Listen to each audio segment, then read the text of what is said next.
Bonsoir à tous, bienvenue dans cette nouvelle vidéo d'échecs avec, comme vous le savez, le problème du jour. Donc le but du jeu c'est de trouver le meilleur coup pour les noirs, puisque les blancs viennent de jouer. Ils viennent d'avancer leur pion, comme vous voyez, donc de la case C2 à la case C3, attaquant la tour noire, bien sûr, que vous voyez ici. Donc le but du jeu c'est de trouver les meilleurs coups pour les noirs. Bon, déjà, première chose importante à faire pour progresser aux échecs, déjà c'est de voir à peu près le matériel qui reste sur l'échiquier. Donc là par exemple pour les blancs, il leur reste leurs 2 tours, leur dame, leur fou et 4 pions. D'accord? Et nous les noirs, on a quasiment la même chose. On a une dame, 2 tours aussi et un fou aussi. Et on a 3 pions. Donc on a un pion de moins que les blancs. Donc c'est pas un avantage, surtout qu'on a les noirs. Par contre, là, le but du jeu, donc, c'est de trouver le meilleur coup pour les noirs. Est-ce qu'il y aurait un coup intéressant à jouer, sachant que la tour est en danger? Alors, deux possibilités. Dans des problèmes comme ça, il faut soit attaquer le roi et le mettre en échec. Donc là, il n'y a pas beaucoup de solutions, puisque le roi, même s'il est enfermé, est quand même bien protégé par la tour et par le pion. Donc l'échec ne servira strictement à rien, si ce n'est de perdre la dame, et je vois vraiment pas comment après on peut la défendre. Donc je réfléchis avec vous, bien sûr. Donc la tour est attaquée. Déjà je pense réellement qu'il va falloir bouger la tour, mais la mettre où, c'est ça la grande question, quoi. Je pense pas que ce soit un problème si facile que ça finalement. Que faire? Est-ce qu'il n'y aurait pas un coup que j'aurais pas vu?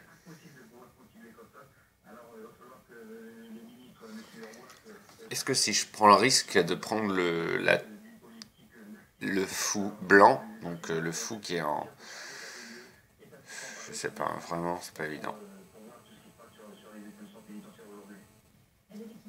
Le fou en D3, est-ce qu'il faut le prendre avec la tour ou pas? C'est ça la question en fait. Parce que le roi noir est bien protégé quand même, notre roi noir par le fou, et puis je vois pas d'échec possible en fait. Donc je vais tenter quelque chose. Donc je suis vraiment pas sûr. Est-ce que ça va fonctionner si tour prend fou, même si c'est un sacrifice de qualité? Est-ce que ça peut pas être une bonne idée? Je ne sais pas.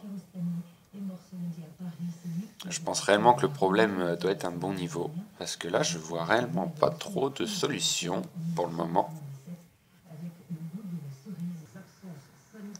Donc éventuellement réfléchir à autre chose. Parce que là j'ai fait à peu près le tour. Évidemment mon coup sera pas officiel, mais il faut pas que je lâche le bouton évidemment. Mais si j'interpose ma tour, je double les tours et j'attaque le fou 2 fois.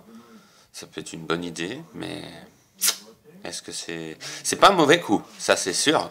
Doubler la tour n'est pas un mauvais coup, puisque derrière je pense pas qu'on sera en danger par quelques pièces que ce soit. Je pense pas, hein. Si on double les tours, moi je pense que ça peut être une bonne idée. Doubler ses tours.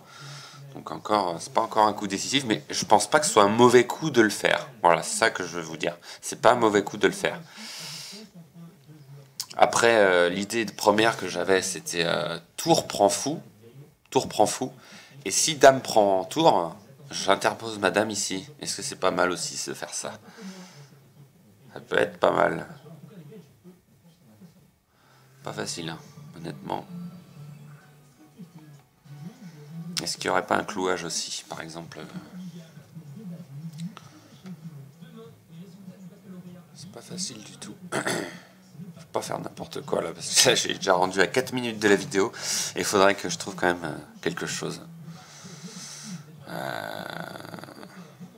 Moi je pense que c'est vraiment pas un mauvais coup de... déjà j'ai dit une grosse bêtise, doubler sa tour. Faut pas oublier que ma tour est en danger. Donc déjà reprendre nos esprits, reprendre à zéro, notre tour est en danger, attaquée par le pion. Donc réellement, comme la tour est en danger et que faire un échec ne sert strictement à rien puisqu'on va se faire prendre la dame, c'est de bouger la tour. Ça c'est une évidence. Mais où la mettre, la tour? Parce que là, pas beaucoup de place là. Je vois pas pourquoi il ira ici. Donc là, faut travailler la logique. Donc faut bouger sa tour.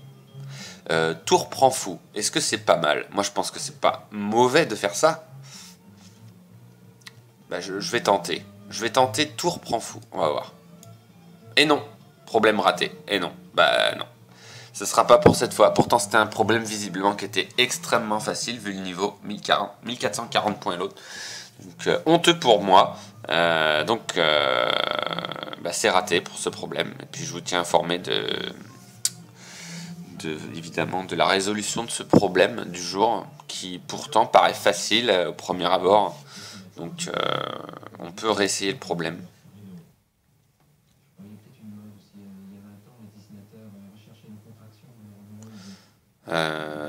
Est-ce que c'est pas mal de faire? Bah oui. Ah bah oui. Bah là c'est beaucoup plus facile. Je viens de penser à quelque chose, bah, c'est bien un sacrifice, messieurs, dames. Un sacrifice de dames. C'est dommage que j'avais pas le droit à une seconde chance. Je viens de le voir tout de suite. Et effectivement, le niveau du problème bah, ne m'étonne pas. En fait, il est simple. Regardez bien. Sacrifice de dame. Voilà, meilleur coup. Voilà, j'ai trouvé. Et ensuite, bah, un très joli mat avec tour... voilà. Tour H4, échec et mat. Voilà, terminé. Bah, c'est simple en fait les échecs finalement. Des fois, faut pas chercher trop loin. Hein. Bah déjà, faut jouer l'attaque. Déjà en premier, regarder le nombre le matériel qu'on a sur l'échiquier. Ça c'est très important. Par rapport à l'adversaire, si se trouve dans une meilleure posture que nous, on est mal. Mais là, à un pion de d'écart, oui, c'est pas grand chose. Donc voilà. Il faut y aller franco des fois aux échecs. Et puis, celui qui a peur aux échecs, en fait, il perd, tout simplement. Voilà. Je vous remercie d'avoir suivi cette vidéo. Et je vous dis à très bientôt pour une prochaine analyse d'échecs, de problèmes d'échecs. Bye.